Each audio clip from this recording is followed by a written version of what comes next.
প্রিয় শিক্ষার্থীরা, আজকে আমি তোমাদেরকে HTML প্রোগ্রামিং কোড দিয়ে কিভাবে টেবিল তৈরি করতে হয় তা শিখাবো। এবং আজকে শিখাবো আমার মোবাইল ডিভাইস হতে। তোমরা জানো নোটপ্যাড বা নোটপ্যাড ডাবল প্লাস সফটওয়্যারগুলো এখন প্লে স্টোর থেকে ডাউনলোড করে মোবাইলেও চালানো যায়।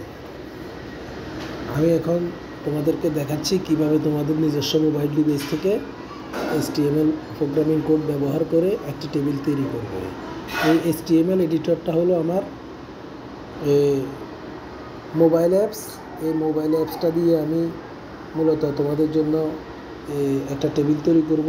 তোমাদের ভিডিওটা সংক্ষিপ্ত করার জন্য আমি আগে থেকেই আমার এই নোটপ্যাড সফটওয়্যারে HTML এডিটর সফটওয়্যারটিতে টেবিল তৈরির জন্য প্রয়োজনীয় ট্যাগগুলো লিখে রেখেছি। তোমরা খেয়াল করো, প্রথমে আমি HTML এবং বডি ট্যাগ ব্যবহার করেছি। টেবিল বর্ডার 1, টেবিলটা হলো টেবিল তৈরির ট্যাগ, এবং বর্ডার 1 বলতে অ্যাট্রিবিউট বোঝানো হয়েছে। এখানে বর্ডারের অ্যাট্রিবিউট 1।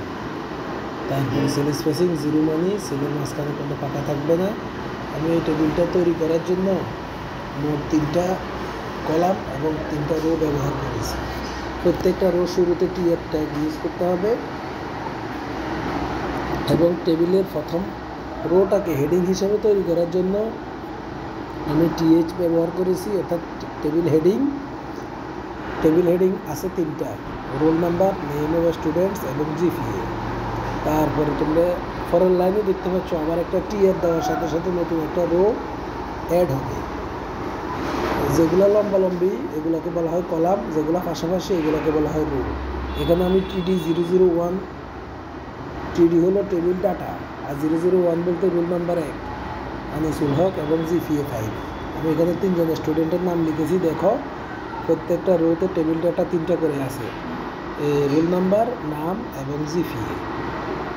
এখানে এহসানুল হক, এখানে আছে তানজিমুল হক। 3 জনের জন্য আমি এই রেজাল্ট শিটটা তৈরি করেছি। তৈরি করার পর আমাদেরকে এটা কি করতে হবে? সেভ করতে হবে। সেভ বাটনে ক্লিক করার পর তোমাদের এখানে একটা নাম চাইবে।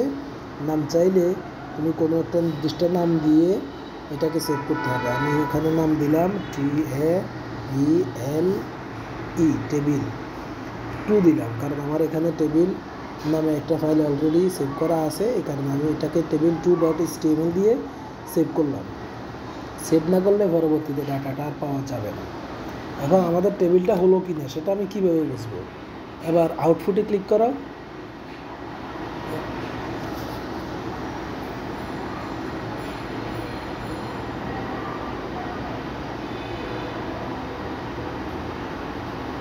এই আউটপুটে ক্লিক করার পর এবার আমরা দেখব কি আসে।